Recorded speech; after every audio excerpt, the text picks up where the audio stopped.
Bonjour à tous. Les vieux combats menés il y a plus de 40 ans, que nous avions cru définitivement terminés et enterrés, sont de retour. L'histoire professionnelle se répète, inlassablement. Étudiant puis jeune prof, je me souviens avoir battu le pavé parisien durant les années 70 pour lutter contre le maintien de l'EPS en dehors de l'éducation nationale, contre le plan Soissons, contre les CAS, les ancêtres des 2S2C. L'EPS à l'époque était maintenu au sein d'un secrétariat d'État auprès du ministre de la Qualité de la Vie et en charge des sports et de la jeunesse. Tout un programme. Nous défendions alors une conception disciplinaire et éducative que la gauche, avec François Mitterrand en 1981, entérinera en intégrant notre discipline au sein de l'éducation nationale. Cette intégration a permis pendant plus de 20 ans une construction pas à pas de son identité scolaire. Faudra-t-il en 2020 user de nouveau les baskets sur les pavés de Paris ? On en prend le chemin. Je ne m'attacherai pas ici à développer la différence entre sport et éducation physique, je l'ai fait dans un article au sein de la revue Skoll que vous pouvez consulter sur Internet. Beaucoup considéreront alors qu'ici je rappelle des évidences. Manifestement, pour notre ministre, elles n'en sont pas, ou simplement veut-il avec ses conseillers les ignorer.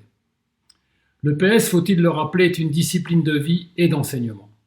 De vie car elle cherche par les expériences vécues à construire chez les élèves nos valeurs républicaines, de liberté, d'égalité, de fraternité. C'est pour cela qu'elle conçoit des pratiques spécifiquement scolaires où tous les enfants, sans aucune discrimination, peuvent ensemble se livrer à une activité, qu'elle soit artistique, sportive ou de bien-être. C'est aussi et surtout une discipline d'enseignement, car elle propose une mise à l'étude polyvalente, actualisée, sans aucune forme de prosélytisme, d'une culture corporelle non exclusivement sportive. Elle permet par l'action d'en faire une appropriation critique et d'en étudier les éléments constitutifs. Mais elle permet surtout d'accéder à une connaissance physique de soi, connaissance incontournable dans une société contemporaine où le corps est malmené. Elle cible ainsi des thèmes d'enseignement, choisis en fonction du niveau de développement physique des enfants, qu'elle accompagne tout au long de leur scolarité, de leur niveau de classe et de culture, afin qu'ils puissent s'épanouir, se construire physiquement et surtout, en toute connaissance de cause, devenir tout au long de leur existence entraîneurs d'eux-mêmes. Ceci dans le respect de leur intégrité physique et de celle des autres. La santé est aussi au cœur de l'objet d'éducation physique, car la situation sanitaire face à une obésité galopante l'y oblige. Si le 2S2C invite à bouger, ce qui en soi est louable, le PS déclare haut et fort qu'apprendre à bien bouger, c'est mieux et cela s'enseigne. Il s'agit de doter chacun d'entre eux d'un style de vie actif, de pratiquer régulièrement tout au long de la vie avec plaisir une activité physique. C'est donc sérieux.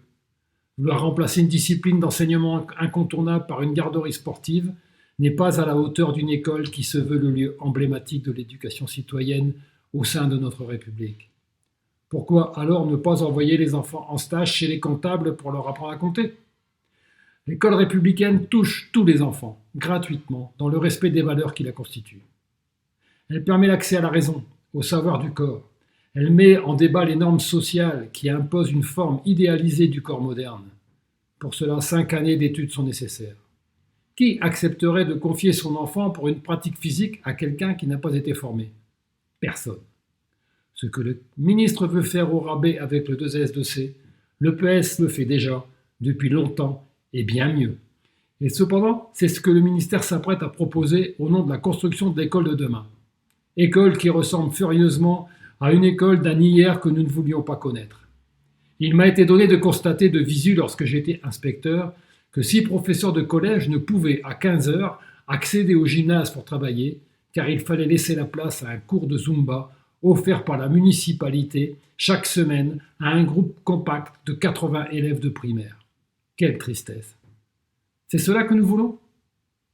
Croire qu'un retraité, un bénévole, un parent, même de bonne volonté, pourra assurer une éducation physique digne de ce nom est une insulte à une profession qui se veut exigeante dans son approche.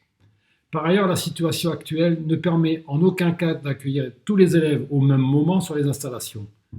On ira donc vers des pratiques inconsistantes où le seul contenu dispensé sera la quantité de dépenses physiques. Quel programme et quelle escroquerie. Le PS est mal comprise, parfois peu lisible, car complexe, Mais exige-t-on du prof de maths ou de SVT qu'il justifie les modalités et les contenus de son enseignement tout aussi complexes? Non. On a savamment entretenu la confusion pour mieux la discréditer entre activité physique, sport et éducation physique, mais aussi entre animation et enseignement. Ceci a bien servi l'idéologie réactionnaire soucieuse de faire apparaître le PS comme un supplément d'âme, une pourvoyeuse de culture au rabais. Les apparences sont trompeuses et saisir tous les contours d'une professionnalité nécessite un peu de sagacité, des connaissances sur la discipline et sa pratique. Enfin et surtout, l'abandon de préjugés insignifiants et lénifiants. Mais cela nécessite surtout de s'entourer de conseillers compétents, capables de pallier les erreurs de jugement par une analyse fine des situations. Où sont-ils? L'idéologie éducative qui domine aujourd'hui, issue de la bonne vieille bourgeoisie du 19e, fait de nouveau des arts et de l'EPS une cerise sur le gâteau de la culture scolaire. Nous défendons l'idée que c'est la levure qui fait monter la pâte. Sans culture physique et artistique, pas de liberté de penser, d'agir et d'être. Car il n'y a pas de pensée sans action et pas d'action sans motricité. Savoir bouger est tout aussi fondamental que savoir lire, écrire et compter. Combien de fois faudra-t-il encore le répéter?